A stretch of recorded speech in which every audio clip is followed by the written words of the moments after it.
see how we went from this stump to just a pile of ashes in 2 days. This stump is a little too tall to burn. Let's cut it back before we get started.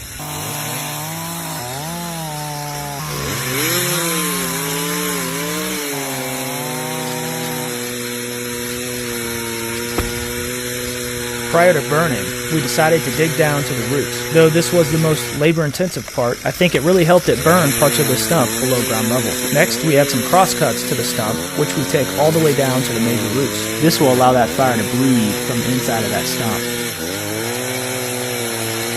Also, we added a good amount of vegetable oil to really get this thing cooking. Once the vegetable oil soaked in, we topped off the stump with some lighter fluid to give us an easy light.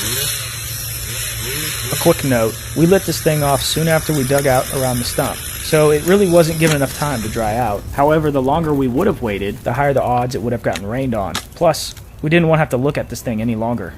If you're going to drench the stump in flammable liquid like we did, obviously don't use gasoline, or the stump won't be the only thing on fire. Although we managed to capture captivating footage of the burn, we would have implemented a slightly different approach, knowing what we know now. You'll see here in a minute or so why this is not necessarily the best method to burn out a stump. At this stage, the roots did not burn that well. We'll be sure to put the heat on them later though. A couple things I think we did right was adding the vegetable oil and making those cuts with the chainsaw to allow better airflow for the fire.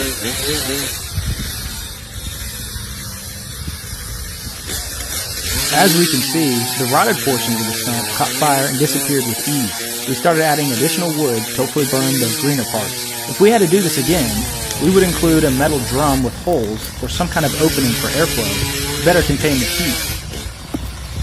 The remaining portion of the stump was the greenest part, and a barrel placed over the stump while it burned would have helped cook out any residual moisture. Since we didn't have a barrel or a drum, we used some of the coals from the